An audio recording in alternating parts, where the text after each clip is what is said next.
আসসালামু আলাইকুম। JN cooking and ব্লগের আজকের পর্বটি দেখার জন্য আমন্ত্রণ রইল। আশা করছি কাছে দূরে সবাই অনেক বেশি ভালো আছেন। পানির ভাপে তালের কেক তৈরি করব বা তালের ভাপা পিঠা তৈরি করব। তো আমার রেসিপিগুলি ভালো লাগলে চ্যানেলটাকে সাবস্ক্রাইব করে সাথে থাকতে পারেন। 1 কাপ পরিমাণ চালের গুঁড়ো নিয়ে নিলাম। কি লাগছে তা আগে দেখে নেই। আর ভিডিওটা দেখার শুরুতে একটা লাইক দিয়ে দিবেন প্লিজ। আধা কাপ পরিমাণ চিনি নিয়ে নিলাম, সামান্য লবণ। তালের পাল্পটা আমি আগেই রেডি করে রেখেছি। যেভাবে স্ট্রেনারে করে তালের পাল্প বের করতে হয় ঠিক সেভাবেই করে বের করে তালের রসটা আমি জাল করে নিয়েছি। সেখান থেকে আধা কাপের একটু বেশি নিয়ে নিয়েছি, একটু ঘন করে জাল করেছি, এজন্য আধা কাপ নিলেই হতো, তবে আধা কাপের একটু বেশি নিয়েছি। এখন ভালোভাবে মিশিয়ে নিতে হবে। আর নারকেল কুড়োনো নিয়ে নিলাম কোয়ার্টার কাপের মতো। শুকনো নারকেল কুড়োনোও কিন্তু নেওয়া যেতে পারে, বিভিন্ন সুপার শপে শুকনো নারকেল গুঁড়ো পাওয়া যায় কিনতে, সেটাও নিয়ে নিতে পারেন। 1 কাপ চালের গুঁড়োর জন্য 1 কাপ দুধ নিতে হবে। প্রথমে আধা কাপ দুধ অল্প অল্প করে আমি দিয়ে দিলাম, দিয়ে মিশিয়ে নিতে হবে। তারপর আবার আধা কাপ দুধ মিশিয়ে নিতে হবে। এভাবে করে একটা হ্যান্ড হুইস্ক দিয়ে আমি প্রথমে মিশিয়ে নিয়েছি, তারপরে হাত দিয়ে খুব ভালোভাবে মিশিয়ে নিতে হবে।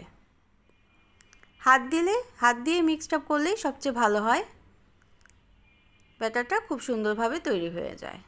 তো কনসিস্টেন্সিটা কেমন হবে দেখে বুঝতে হবে।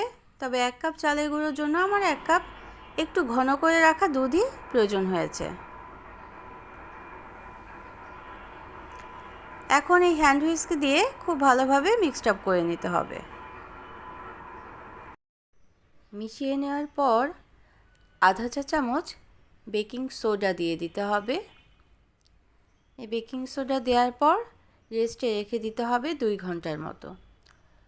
অবশ্যই কিন্তু রেস্টে রেখে দিতে হবে, আরও বেশি সময় যদি রেস্টে রেখে দিতে পারেন তাহলে ভালো হয়।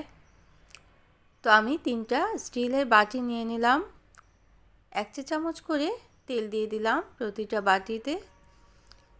বাটিতে তেল দিলে কেকটা ওঠানোর সময় খুব ভালো হবে, উঠানো যাবে খুব ভালোভাবে।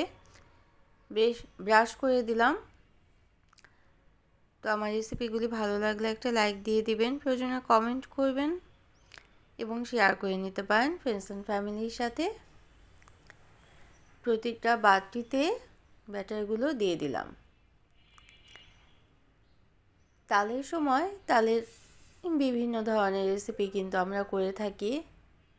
ছোট বাচ্চারা কিন্তু এরকম কেক খেতে পছন্দ করে। তারা যদি তাল খেতে পছন্দ না করে তাহলে এইভাবে কেক তৈরি করে দিতে পারেন, অনেক বেশি পছন্দ করবে সবাই। উপরে আমি বাদাম কুচি দিয়ে দিলাম, এটা অপশনাল, দেখতেও ভালো লাগে খেতেও ভালো লাগবে।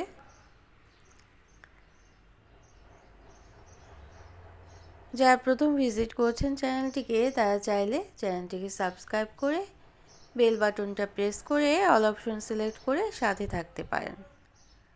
তো আমি আর আধা ঘন্টা এভাবে করে ঢেকে রেখে দিলাম। তারপর চুলোয় একটা কড়াইতে পানি দিয়ে দিলাম, একটা স্ট্রেনার বা একটা ছোট বাটি বসিয়ে দিলেও হবে। স্ট্যান্ড বসালাম অথবা একটা ছোট বাটি বসালেও হবে। কেক রাখার যে প্লেটটা এটাও দিয়ে দিলাম, প্লেটটা না দিলেও চলবে, যেহেতু আমি স্ট্যান্ড বসিয়েছি। শুধু স্ট্যান্ডের উপরেও কিন্তু বাটি দিয়ে দিলে মাত্র 20 মিনিটেই কেকটা তৈরি হয়ে যাবে। একটা কাঁটা চামচ দিয়ে দেখে নিতে হবে ঠিক মতো হলো কি না, যদি না হয় তাহলে আরও কিছু সময় ঢেকে রেখে দিতে হবে। আমি মোট 30 মিনিট ঢেকে রেখেছিলাম মিডিয়াম আঁচে। নিত্য নতুন এরকম আরও রেসিপি পাওয়ার জন্য চ্যানেলটাকে সাবস্ক্রাইব করে সাথে থাকতে পারেন। যারা সাথে আছেন তাদের জন্য রইল অসংখ্য অসংখ্য ধন্যবাদ। আর আমার আজকের এই রেসিপিটা কেমন লাগলো অবশ্যই কিন্তু কমেন্ট করে জানাতে পারেন। আপনাদের সুন্দর সুন্দর কমেন্ট পড়তে আমার অনেক বেশি ভালো লাগে। তো সবার জন্য অনেক শুভকামনা, সবাই অনেক বেশি ভালো থাকবেন, আমাদের জন্য দোয়া করবেন।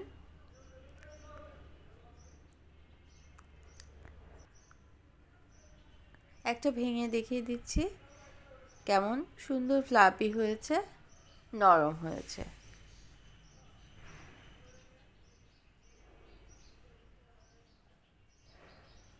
Thanks for watching. Allah Hafiz.